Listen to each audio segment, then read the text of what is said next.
से वो role model को सामने लाने का मतलब क्या होता है? आपके सामने एक बच्चे को, एक नौजवान को सामने लाए हैं, इसका मतलब ये है, ये नहीं है कि सबको मर्चेंट नेवी में जाना है, सबको जो है एक ही फील्ड चुनना है, सब कभी नहीं होता। आप समझ लें, ये नौजवान मर्चेंट नेवी में गया है, लेकिन ऐसे सैकड़ों शोबे हैं जिनके बारे में आप रहनुमाई हासिल कर सकते हैं टीचर से, अपने स्कूल से, अपने बड़ों से, या वो मारे जैसे इन्होंने बताया कि इनके बहनोई आर्मी में है, तो वहाँ से उनको कुछ हेल्प मिली या आगे बढ़ने का एक हौसला मिला कि मैं एक ऐसे फील्ड में जाऊँगा जहाँ पर जिस्मानी मुशक्कत भी दरकार है तालीम के साथ साथ। इसलिए आपको क्या करना चाहिए? सही रहनुमाई हासिल करना चाहिए।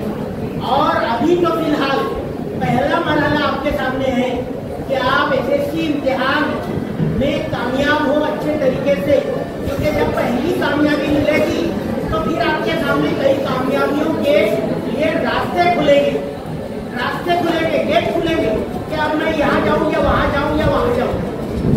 ये बहुत अहम है। कोई भी चीज़ मायूसी के साथ में नहीं हो सकती है, बल्कि पूरी उम्मीद और हौसले के साथ हो सकती है, और उसी को अपनाना, उसी का जो है उसी की तरफ आगे बढ़ना, उम्मीद के साथ में, हौसले के साथ में आगे बढ़ना, ये इस प्रोग्राम का सबक है जो इस नौजवान ने आपको देने की कोशिश की है। और उसमें नेकी के बगैर कुछ नहीं है। इन्होंने साफ बता दिया कि नमाज या नेकी के बगैर किसी को कुछ नहीं मिलना है। इसलिए अपनी जिंदगी में सबसे पहले जो बुरी बातें हैं उनको डिलीट कीजिए, और जितनी नेकियां हैं उनको अपने अंदर शामिल कीजिए, जब जाकर कामयाबी मिलेगी। कोई भी अपनी जबान खराब करके, बुरे अल्फाज का इस्तेमाल करके या गलत काम करके, गलत रवैयों के साथ में कामयाबी हासिल नहीं कर सकता। इस लड़के ने, नौजवान ने कई कुर्बानियां दी होंगी, जब जाकर वो कामयाबी मिली है।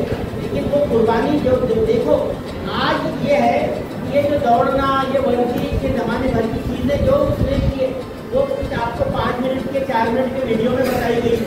लेकिन क्या आपको लगता है कि इतनी आसान थी वो? नहीं, वो आसान हो ही नहीं सकती है। ये काम करें बच्चों, अभी से पढ़े।